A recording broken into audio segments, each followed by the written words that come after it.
I am super excited about this session.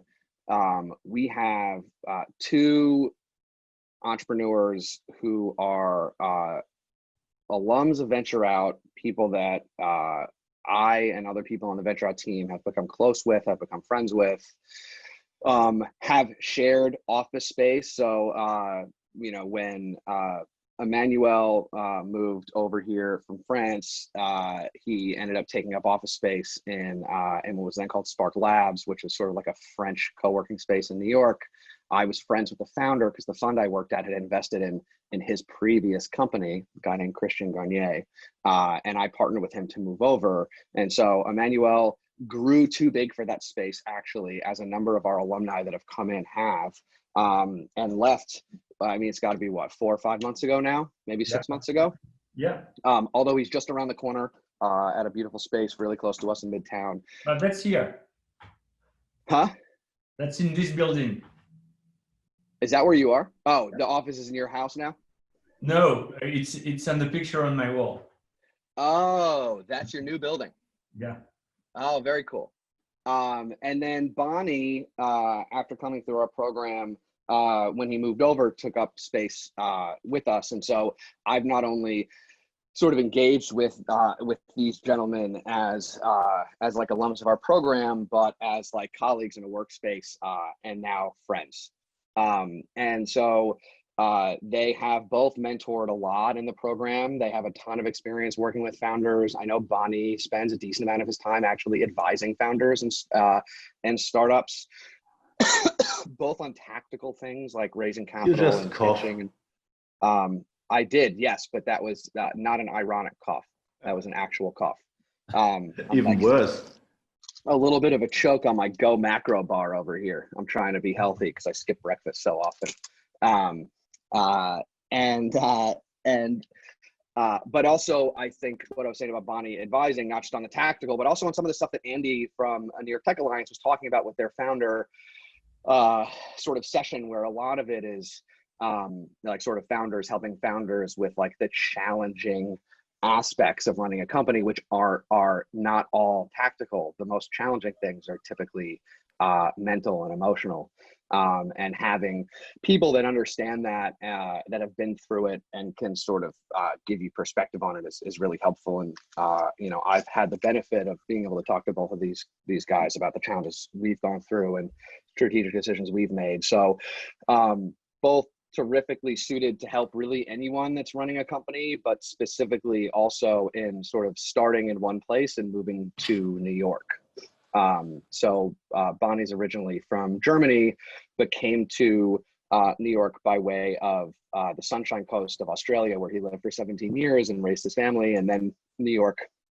Emmanuel moved here from, as I said, Lille, France, but because he also has a team in France and also has acquired some businesses there, they're now part of a much bigger team, is actually in Europe all the time, and can really speak to the complexities of running you know, a distributed workforce and team, but also the challenges of trying to break into New York for the first time. So for this program, we've got 4 companies. You saw the Google sheet that we shared with descriptions of them, and we've got 4 founders who will have say hi quickly to kick it off. We've also got this has been called Nordic because we opened it up to companies from all over the Nordic region, but it's actually 100% Finnish program, because our closest tie and the advent of this was actually a relationship with Business Finland. And so we have Nicholas on from Business Finland in New York, and we have Paula from Business Finland in San Francisco. So Nick, if you want to say hi quickly, go for it. Oh yeah, hi, good morning. So I'm Nicholas, excited to be here. Yeah, so we're Business Finland.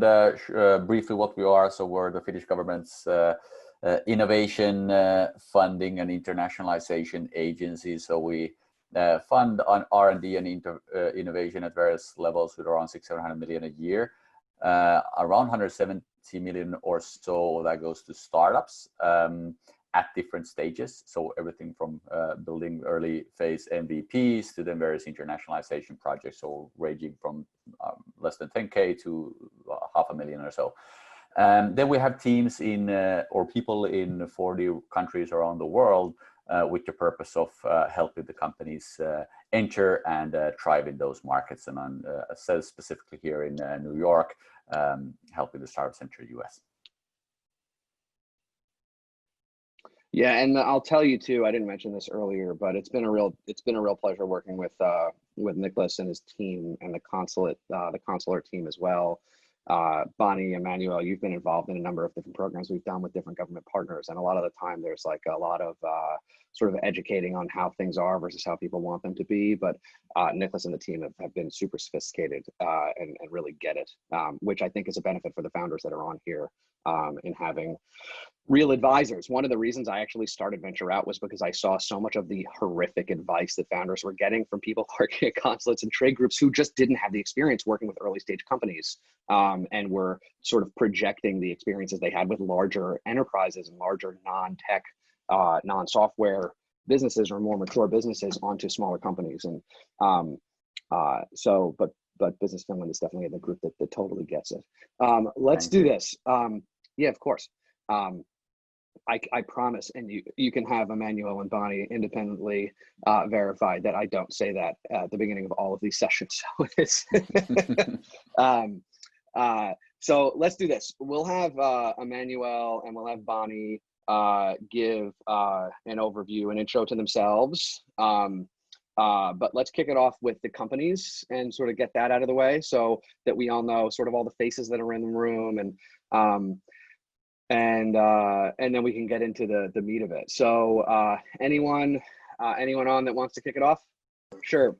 I can start. For it. Yep. Yeah. So my name is Atte Varsta, CEO of Prof Training Finland. Prof Training Finland is a 5 years old company. We are in the business of well-being and we are instructing or educating instructors. We have 3 of our own group exercise concepts, and one of them is the biggest group exercise concept in Finland. Now we are expanding to online and digital market. We have been operating already in the USA for 2 years now through our partner United States Sports Academy, but now our plan is to expand the business operations there under our own brand. So that's basically our story. Thanks, Atte. Hi, this is Vicente Calvo from Comtech Solutions, CEO and co-founder. Comtech is working in the semiconductor industry field, and we have a novel process in technology that helps to improve efficiency and reliability of compound semiconductor devices like micro-LEDs, lasers, photodetectors. We are we are a technology licensing company, and our first customer is a US-based company, and but we don't have a fixed geographical target market, as semiconductors is basically worldwide. And but 3 years old company, a spin-off from the University of Turku, and so far doing quite well, I would say. Miko, okay, I think that I'm next. So my name is Anssi Ruuhikorpi, and I'm from Finland, Tampere area.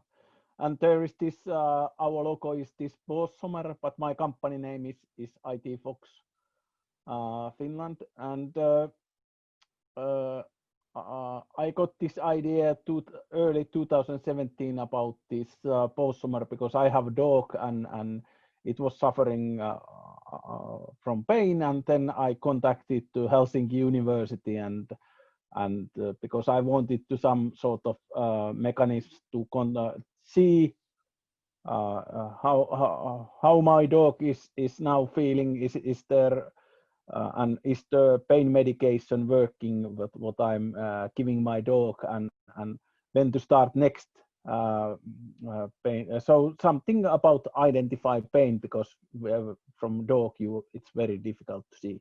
So that's why I contacted to Helsinki University, and they said that this is very good idea, and now we have a post-summer and digital pain scoring tool for people, but post-summer is much more. It's platform for pet parent and we are doing P2P and we have one customer in US and one vet chain we are negotiating with having in their system, because they want that.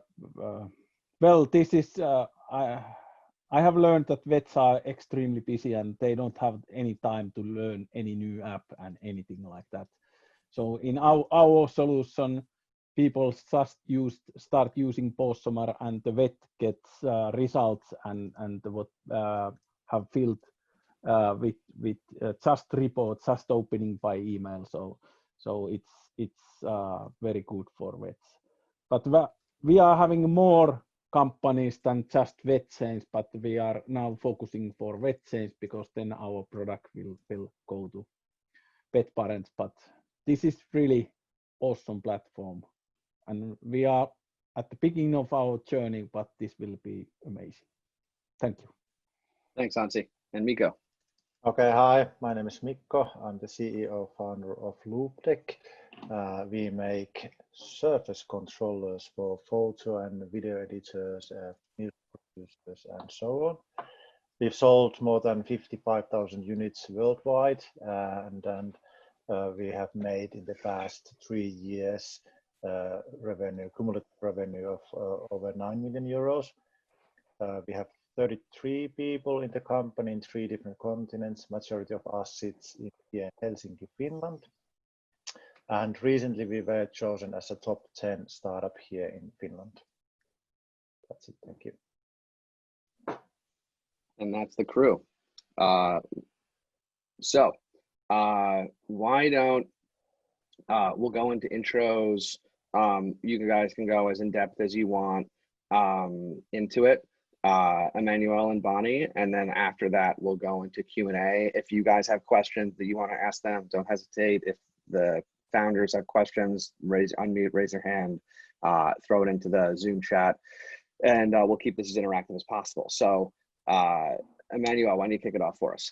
Okay, fine. So I'm the founder of a company called AdWanted, and my business is to run a marketplace that is dedicated to advertising for traditional media companies. And so literally my business is to help these kind of guys to sell their ad space, their print ad space online. That's the initial business of AdWanted. So we try to bring digital technologies for offline players, starting with print, but we are already expanding towards radio, TV, and outdoor. So I founded my company 8 years ago in France, and decided to move to the US 3 years ago to expand in the US operations, US being the biggest advertising market in the world. So my main challenge has always been the same. When you run a marketplace, you need both demand and supply, which is complicated when you start something. So the only way to break that vicious circle for us was to acquire companies, to get a faster access to clients, to technologies, to people. And as a result, we have acquired 6 companies in the last 3 years, in France first, and now in the US. So we've just acquired a company 3 weeks ago in the US. So I've been chasing that company for 3 years. That's a very old company that has been in the US for more than 100 years and based in Chicago. And so that company is literally a directory with all the advertising rate cards in the US. And we connect these data to the AdWanted platform to make a full market operations. And so altogether now AdWanted is in France, in Spain, of course in the US, we are 130 people altogether, nearly half of that being in the US, or just a bit less than that. We are 40% of the people are based in US. and the plan is to get global. So I have most of my team still in France. I mean, managing teams, because as the founder of the company, I have to make sure that my business still operates in France. So while I was in the US, I had to find the real team to manage all the operations, because obviously didn't work well when I moved to the US. The one I recruited to operate the business while I was in the US was not so good, so I had to restart that process. And I've learned that the way to operate business in the US has nothing to do with the way we were used to in France. And so we had to reinvent a lot of things, recruit a lot of people, and spend a crazy amount of money to be in the US. So it's been a roller coaster. So far, so good, because we're still expanding. And by the end of this year, I think we should have 2 other acquisitions, because even with the COVID crisis, we're in the process of acquiring some other companies. And being here also helped me kind of breaking that glass ceiling I used to have, because when you're in the US, everything looks like it's possible. You find a lot of people to mentor you, to help you think things differently. And I'm very well surrounded here in the US. That has started with VentureOut, by the way, because I started with them. And then I was able to create a team around me who helped really to grow faster. So that's been my story shortly. Hi, this is Vicente. I have a question for you. How early did you realize that you had to get into the acquisitions in order to expand your business instead of trying to do it by your own? I mean, instead of yeah. It took us a while, actually. It took us more than 3 years, because we were always trying to start, and we were not spending much money, but we didn't have much results. And in fact, we eventually had the opportunity to create some APIs with a player. And so we realized that a partnership with these guys was really interesting. And the founders of the company told us, you know, we are going to retire. Why not acquiring our company? And we realized it was a game changer to acquire them. More credibility, more client, more cash coming in. And that day we realized that should be our new model. Instead of getting to clients, let's go for companies. And from that has been my only focus, trying to find companies that we could acquire, because it's faster and most of the time cheaper than doing that by ourselves. And were you already, I mean, do you have your own funds, or do you have to convince investors to do that? Yeah, we had nothing. Actually, I was nearly bankrupt Okay. when we were at the beginning of the first acquisition. And you know, I was first aiming small companies. And so the relation with the owner is different than in with a corporation with a lot of investors. So I was in direct relation, and we found very smart ways, because we were able to borrow some money, but very little money from the bank. A part of the price was paid through shares of AdWanted. Then the owner accepted to be paid in different stages. And so we paid probably 25% upfront only, and the rest was delayed. And while it was delayed, we had the opportunity to show we were doing good. We augmented the profit of that company. So actually we were able to pay the company by the profit it generated itself in less than 2 years. At the beginning, we thought it would take us probably 5 years, but we put the focus on that company, and in less than 2 years, we were able to repay 100% of the company. And for the rest, for the other companies, it has been the same. But after each acquisition, we gain credibility. So the bank gives us more. The group gets more valuation. So the seller accepts to take more shares of AdWanted. And so it's getting better. And so the more we go, the more we try now to go only for loans, because it doesn't make any sense for us to get diluted all the time, because we only acquire profitable companies.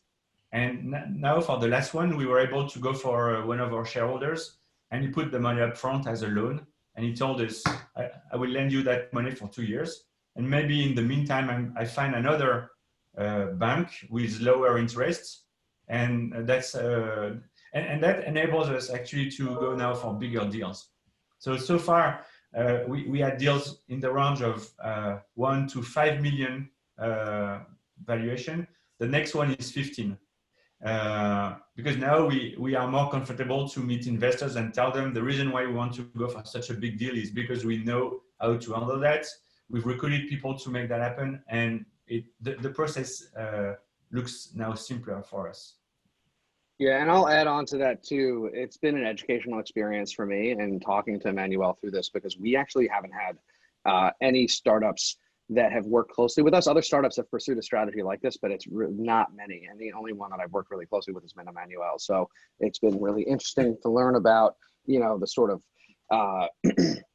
funding it through investors and stock, and sort of the ability that's given them to truly scale, to take on, sort of P&L of other businesses, and how that impacts their business and their valuation, their ability to capitalize in the future. So it's been a really interesting journey.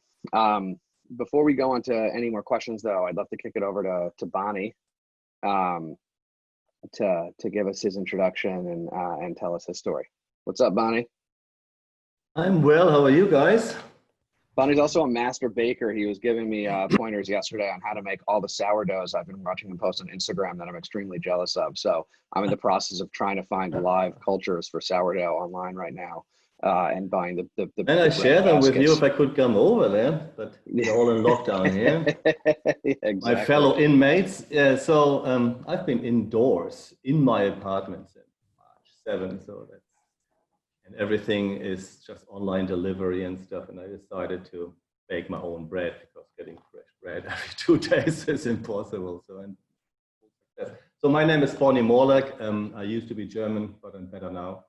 I am an Australian citizen now and lived there actually a bit longer than 17 years. I lived there 24 years, and I wanted to raise my children not in rainy Hamburg. I wanted to raise them by the beach. So I moved to Australia and had a beautiful life there. My children are now adults, and I have moved to New York City. The reason for moving to New York City is my startup, an Australian startup called Tilsta. We are a shoppable video solution that, in short, converts the product discovery on social media into sales on the mobile. And we're doing that by tilting the phone. You add products to the shopping cart just by tilting the phone. So we started that, and we had the idea. We did a pitch competition in Australia. We won it. Then we entered for another startup competition with Publicis Group from France, the big advertising conglomerate. And out of 3,500 startups, we won gold in Paris. So we sort of thought, like, if Publicis likes what we're doing, maybe we're onto something. Let's go to the United States. And at that point, we're an Australian company. Obviously, we are more Asian than anything else, even so the mindset is more British. And we thought, we can go to China, we can go to France, and we can go to America. Because our first vertical is fashion, and those are the big fashion markets. China was a no for us because it's just too big, too scary. We sort of expected, a week after landing there, we would be copied and dead in the water. So then France, with all respect to Emmanuel, as a German, you're not a very popular person, especially in Paris. And it's a very challenging environment if you don't speak French perfectly. There was London as well, but London just had Brexit. And we went to San Francisco, where our government has what they call a landing pad. So like a government-sponsored office space in San Francisco that gives you intros, and it's all wonderful, or supposed to be wonderful. And we found out very quickly that San Francisco and fashion don't get mentioned in the same sentence ever. And also the help that we got there was sort of government help, as Brian mentioned earlier. Everything was geared around large enterprise, moving spending markets, proof of market, and stuff like that. And as as you all know, we are not small businesses, we are not enterprises, we are startups. Everything is totally different. And I heard about VentureOut. I think Ryan reached out, or his team. So we had a call, and he sold me on the idea of doing a hyper accelerator in New York City. So cramming 3 months worth of accelerating into 1 week. It was intense, but it was also very, very rewarding. And a week or two after that, we got featured by TechCrunch. All our material got updated, our pitch, our messaging, everything. I thought I was good at it, but you know, like that week really condensed everything and brought out all the rubbish. And you had to drop all your unwanted things. It's like cleaning out a garage in half an hour. You can't dwell on things too long, and you just throw away stuff until it's really clean. So we had a very clean message, got featured by TechCrunch. Then an investor reached out. We subsequently got $1.4 million of investment by a New York investor. And I moved here. Now my life is here. One of the worst COVID centers in the world, so please don't come to New York right now. It's very challenging. But I'm one of the lucky ones, have a nice apartment, have a beautiful partner, and you know, online delivery, so it's not that challenging.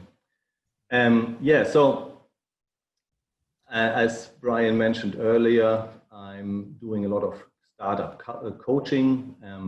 I focus at the very beginning of my coaching sessions, I focus on the emotional health, on the emotional core strength of the founder, and use a process based on the Japanese ikigai, which is, for the people who might not know, it's like 4 areas, you know, things that make you happy, things that you're good at, and what the world needs and what you can get paid for. And I make sure that those founders, you know, have a Venn diagram that overlaps all 4. So when time gets tough, it does, all of you know that, and right now is one of those times, I guess, then you need to be really in line with what you do and have the support of your partners, of your family, you know, and everything.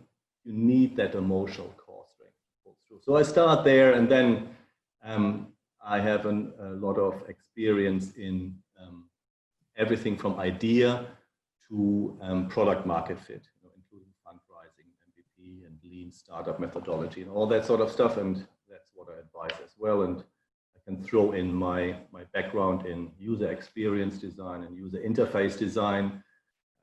I throw together a pretty good pitch deck as well, and messaging, so marketing background there. So that's what I do, and that's what I can help with. So 2 areas of expertise, so to say, is what I just explained, and the other one is, you know, if any of you think of moving to the United States and there's a cultural shock, I think that where you guys come from and where I come from, that's all Nordic. We all have Viking blood. I think there are similar challenges, you know, between the American way of life and the American politeness and our directness, you know, and how that can be very, very challenging. So I can help with that, with the cultural aspect of things as well. And that's it from me. Over to you guys. Any questions? What can I help you with? Like, my first question in any session is, what's your immediate need? Not long-term stuff. Like, what is the next thing you have to solve? We've had a pretty shy group, but I feel like we should be warming up by now. So who's got the first question? It's a Nordic country. Like, it's dark. You know, we don't talk to strangers that easily. It's you know? wrong. It's no dark anymore. We are having springtime here. Even though that we had a really long dark period, but at me is the, of course, it is also at least I'm having now challenge that because I'm maybe in late very late seed startup phase is to how to find investors and that kind of investor that who can really help you in the US markets to get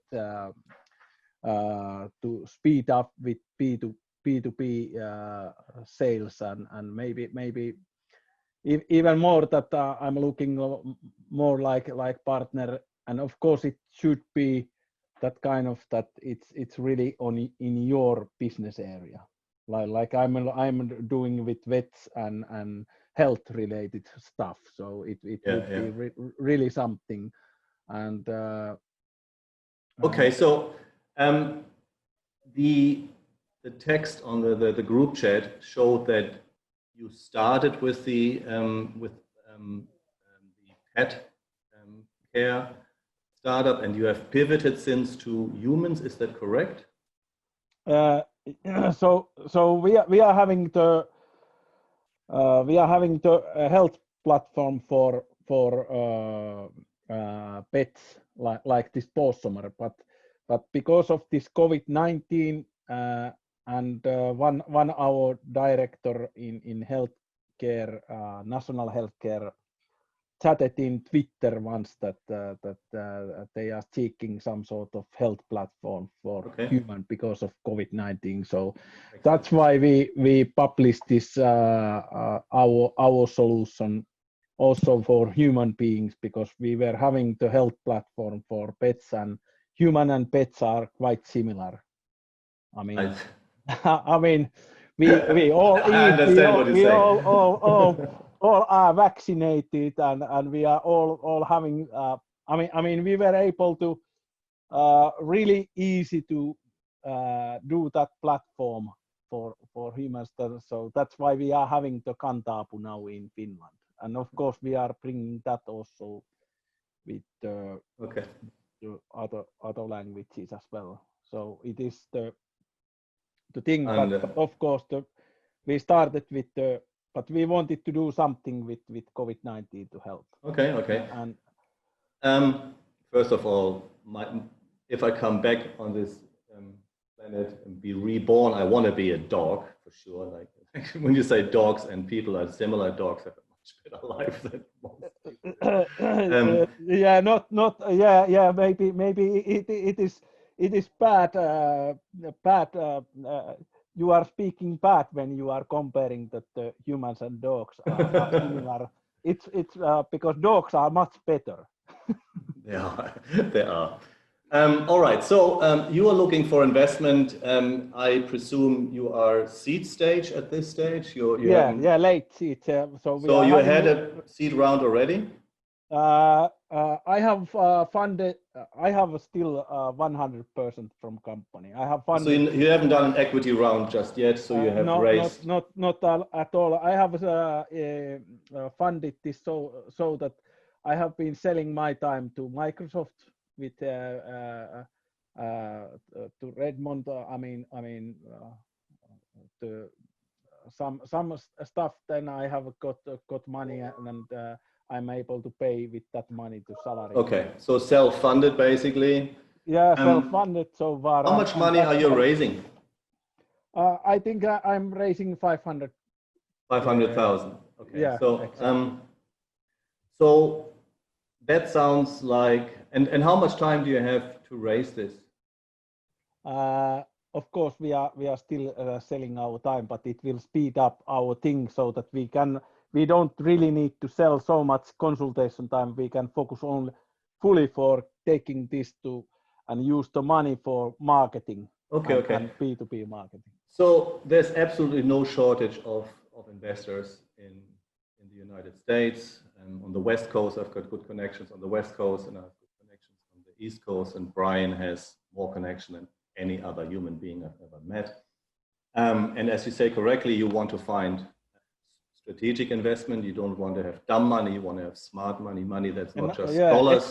Exactly. Smart money who are in that business, knows that, have contacts and help me to do P2P sales as fast and that kind of thing. And when I get this product, and one thing, when I get this from P2P sales, people will get our app and start using it. it will spread like hell, because when I was in Austin, visiting in Pets event, and I had 5 hours leisure time, and I spent that time to discuss with dog owners in that nearby park.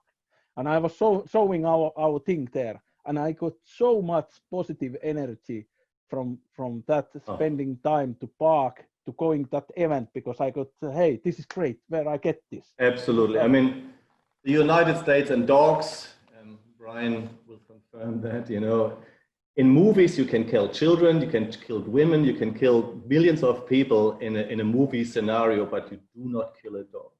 You know, that's a Never. big no-no. People will freak out.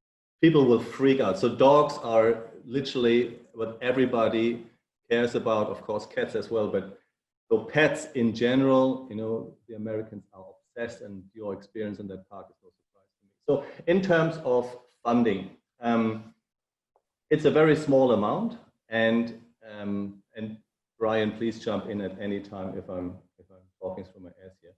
But I would say at this small amount, you are probably looking to raise your money in a non-equity round, in a seed round, call it the seed round, and do it through convertible notes. It's a debt instrument. Just, do you know what how convertible notes work? Do you have them? No, but I must. Okay. So convertible notes, just quickly, it's basically a fundraising tool. It's a debt mechanism where you say, please give me whatever, $100,000, $500,000. I do not give you equity for that, because you and I both don't know at this stage what my company is worth. I don't want to put a value on my company. I will have a valued round. I will have an equity round in about 1 year, 18 months. When I'm a little bit further, when my MVP is a bit stronger, when I have more customers, it will be a lot easier for professional investors, venture capitalists, and so on, to do a pricing round to actually understand how much the company is worth. Right now, I don't want to define that too early. You know, I will get it wrong, you will get it wrong. So what I will do is, you give me the money, I give you a convertible note, and the convertible note attracts interest. So let's say 5% flat interest, and I will give you part of my company when I do the equity round. So when the equity round comes to be, then you will get shares, and you will get them at a discount. So the convertible notes that I've done with Publicis Group and other people around the world, there were a 20% discount on the equity round, 5% flat interest, and I promised the convertible note holder that I will raise through a equity round within 2 years. So if you come to the end of the 2 years and you haven't done the equity round, you are supposed to pay the money back. However, there are very well crafted convertible notes that is very unlikely to happen. So it's not free money. It is a loan technically and will be on your books as a loan. However, if you haven't raised by then, you either have closed the business and you don't have to pay it back, or you hopefully, you know, you have just extended the time. You need more time to just go to your convertible note holders and go, so guys, hey, I can close the business and you don't do anything, or give me another year, and they usually open to that. So that's a very, very good instrument. And the beautiful thing about that is, I can send you a copy of a convertible note document, and you find them online for free with a lot of startup accelerators. And Brian probably has a few templates laying around as well. It's very, very cheap to do. You know, an equity round here in the United States is crazy. You know, it's literally crazy because. Okay. And there's valuation, and there's valuation work that has to be done, and that's often a lot of the challenge, is that people are trying to avoid the cost and the time, and to pay an external organization to create a valuation of your business. Most of those numbers, you know, like I remember doing audit valuations when I worked at Gotham Ventures, and it was some company had something related to maps, and so we took a discounted, you know, percentage of Google, because Google was a maps company. All the numbers are pulling out of out of your ass at the A. It's really, do you want to work with this person? They require 15%, 20% in order. You need $1 million, $2 million, $3 million. Like that's often what it's based on. And then some minimum metrics of maturity that make them feel comfortable. So a convertible note, or like the most famous one, which I think was created by YC, is called the SAFE note, SAFE, is just super simple. And basically, it is a way of delaying it is technically debt. It's really most often not paid back. And it is a way for investors to sort of give the funds, take the equity, and they allow someone to, in the future, to put a valuation on it. And then they get a discount rate, which is, often 20% off of the valuation. So they get more equity per dollar than the investors that come in later. So that's for the benefit of them coming in earlier when the risk is higher. But the equity is delayed until you raise the full. You have to raise what's called a price. There's no equity given when you sign the note. It's called convertible because it converts to equity once you have a priced round. But companies can raise successive convertible note rounds. And so the next convertible note will also convert, probably at a different discount rate, or the same discount rate when you have the priced round. That priced round is the event at which it all converts. Yeah, I mean, I had many convertible notes. You can take as many as you like. You don't have to get everybody on the same page, so to say. It's very easy to close. So I closed my first convertible notes for $150,000 in a week or two. It was very, very easy. And it started off as a $50,000 one. Then he called me, you know what, I want to get you $100,000. And then just a day before closing said, let's make it $150,000. So it was all very, very painless. So that is the instrument that I think, because $500,000 is nothing.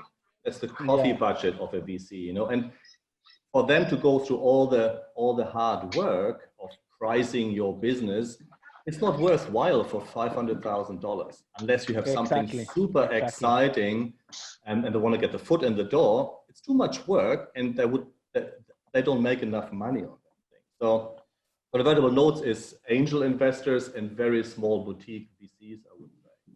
And how do you get in touch with them? So there are databases online where you can research. I'm pretty sure that Brian has a few there as well. Techstars has an online database of investors in Europe and in the United States, and you can see what their areas of expertise are, and there will be pet tech. Yeah, and I'll cover. We have some databases too that have been built by the community here in New York. Yeah. And I'll go through a bunch of that. I'll walk through how we use Crunchbase to help startups build investor lists in our fundraising session tomorrow too. So I know we're coming to the top. So I'd love to see if anyone else had a question they wanted to ask to Bonny or Emmanuel. Thank you, Bonny, so much. You can reach out to me one-on-one after this if you want. Yeah, same for me. Free. Yeah. Thanks. By the way, Emmanuel, your lighting, you look fabulous. Like you have that Zoom thing worked out 100%. Look at Brian. He looks like Bigfoot, and you are well lit and everything. Sorry, Brian. There's certain genetic biological things going on. I can't help here. So, what's the next question we've got? I have one question because you said that we can reach out later. Do we have your contact information, or can we shared it? We shared a bunch of it in the chat. We'll add it to Slack. I don't think we've shared email addresses for Emmanuel and Bonny yet, but we'll share a spreadsheet. Yeah, we'll share a spreadsheet with everyone's contact details as well. But Nathan will add Emmanuel's and Bonny's right now. Okay, because for some reason I'm not able to sign in for the Slack. So can you share it some other way? Yeah, sure. And we'll get you added to Slack. We'll troubleshoot that. I'll have Nathan email you offline. There we go. It's in the chat now. Okay, there we go. Hi guys, it's Mikko over here. So I have a question to you, Emmanuel and Bonny.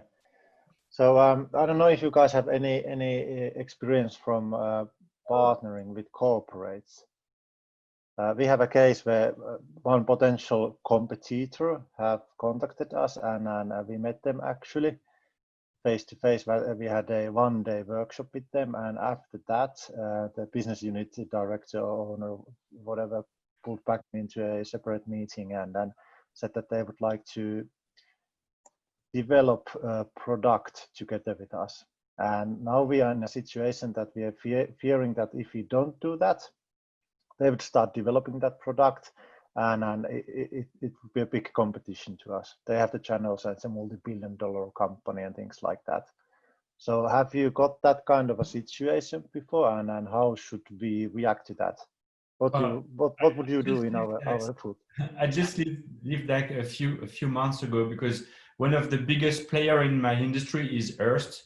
So we decided to go immediately for an NDA, because we knew that they could try to develop the product. And actually, it's a very tricky relation. So like after the second meeting, the guys tell me, I realize you need more my company, that my company need yours. So how much money are you going to put on the table? Like they're doing billions of dollars of revenue. They were, the guy was playing really hard. And we decided just to wait and not move forward, because he was trying to leverage his situation, and which we didn't find to be very fair. So for us, the goal from that was to meet his own competitor. So we could leverage them, but not be in a direct relation with them only. It was too dangerous. Yeah, I have some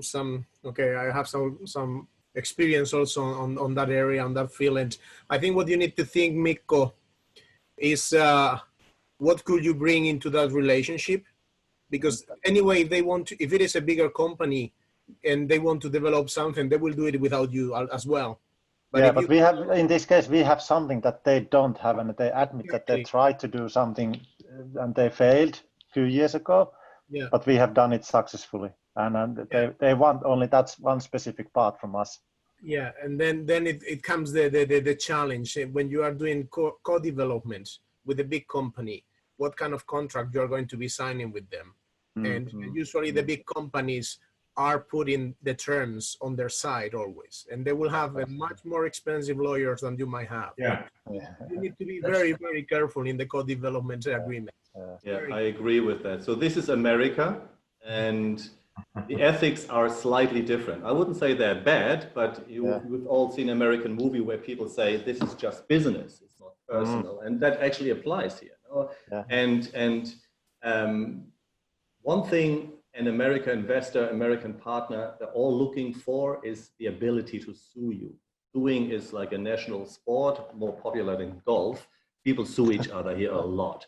And they also know their position, and going into bed with somebody that powerful, that strong, and with all those expensive lawyers, it doesn't matter how right you are, your NDA sort of almost doesn't matter. They actually gamble to the point they say, like, come at me, sue me if you like, like we will drag that out for 4 years and see how much money you have left after that, after it gives you a subpoena every 2 days and every Friday afternoon. So I think number one, and I'm very strong on the emotional aspect of startups, there must be a level of trust, like you never deal with a business, you always deal with a person. So you do need to find a good person and trust that person. And personal meetings help a lot in that. It's a bit difficult right now.